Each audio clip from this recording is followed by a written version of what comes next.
Hey, it's Adrian, and I'm going to give you 5 top tips to improve your acoustic guitar recordings. So, tip number 1 is going to be a microphone choice. This is whether you decide to use a dynamic microphone or use a condenser microphone.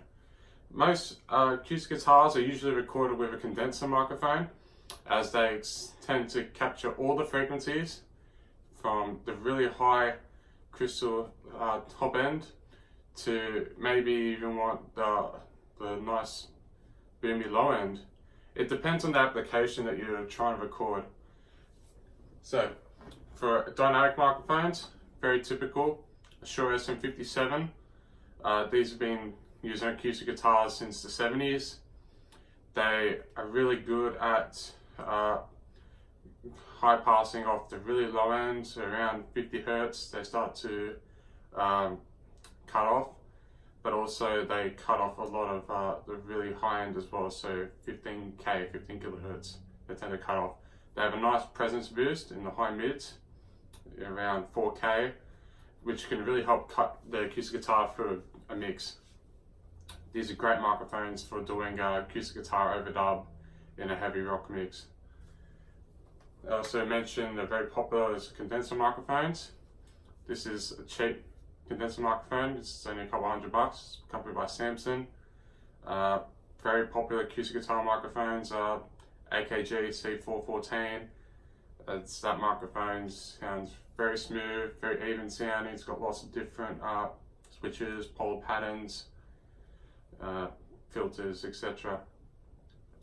Now, typically you'd want to use a cardioid pickup pattern, as a cardioid pickup pattern will pick up everything that's in front of the mic and reduce the back, or what's coming at the back. So it'd be really good for projecting any different reflective surfaces and just capturing the direct sound that's in front of it. Number 2 is positioning a microphone. Where you position the microphone is all going to change its tone. It depends on the song, as I always say. So if you want a more close, in your face sort of sound, more upright, it sounds more forward and upright, forward in the mix, positioning the microphone closer to the guitar will do that. Further is away, it's going to sound more distant, more in the background. It's going to pick up more of the room. Not as much if you're using a dynamic microphone, as they aren't as sensitive and have a lower output. So one position is placing the microphone directly at the 12th fret. This will give you a nice even sound and more of a full picture of the guitar. I'd like to be about, or maybe a whole finger away, so about half a foot away.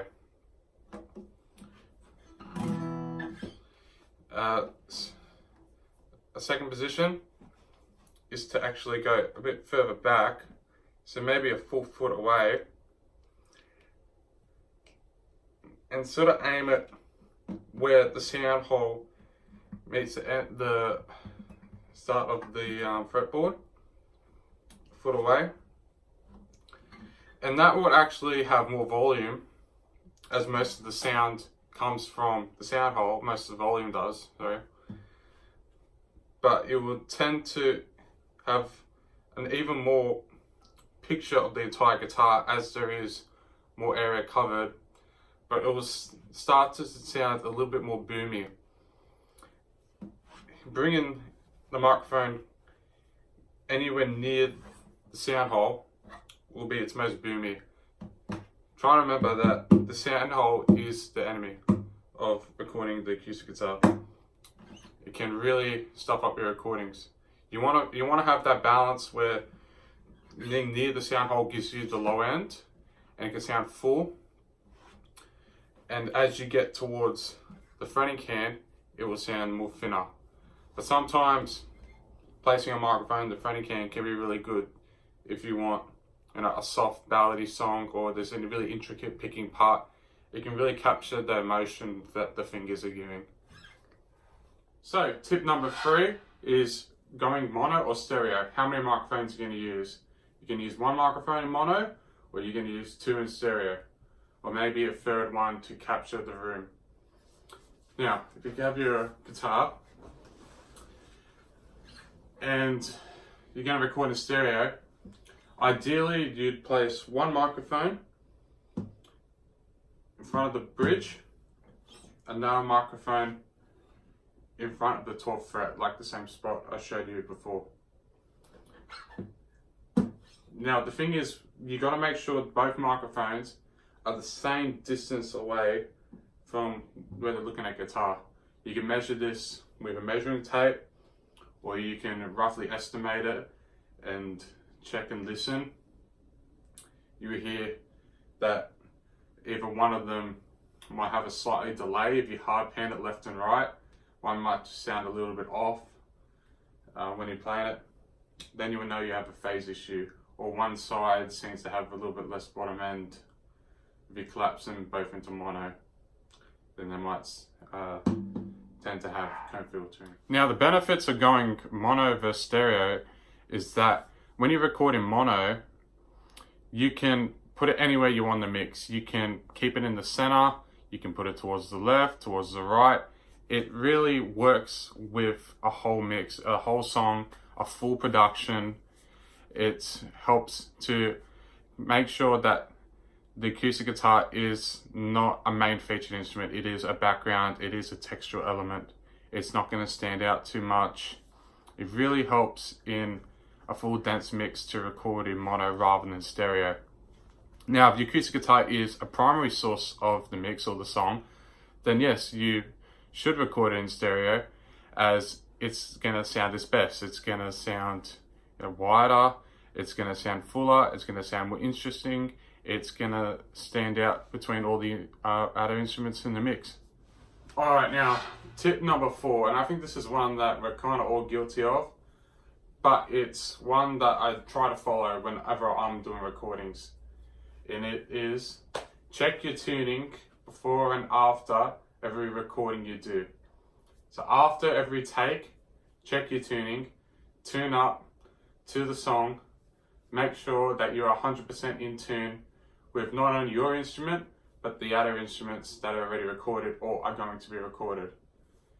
Now, anything out of tune will be noticeable. You want to make professional recordings, this is our first priority before you do anything else. Making sure your instrument's in tune, it's all intonated, there's no buzzing, there's no notes being cut off or anything. The strings are new. All these things make a big difference. Alright, so my final tip is know why you are recording acoustic guitar. And I just don't mean that in a sense like, yeah, like our song's got acoustic guitar, we're going to record it. No, what I mean is your approach for recording needs to be the way that you would do it for the reason that you're recording acoustic guitar. So if you're recording a rock song, then you would use what you need to do for that procedure, what you find works best, what you've heard other people work best. Some of my recommendations I've been saying, if you're recording a singer-songwriter, then maybe they want to record the vocal and acoustic guitar at the same time. Maybe they want to do it separately. Maybe they want to do overdubs as well. So the thing I'm trying to say is you have to plan out what you're going to do before a session, and you need to know why you're doing it.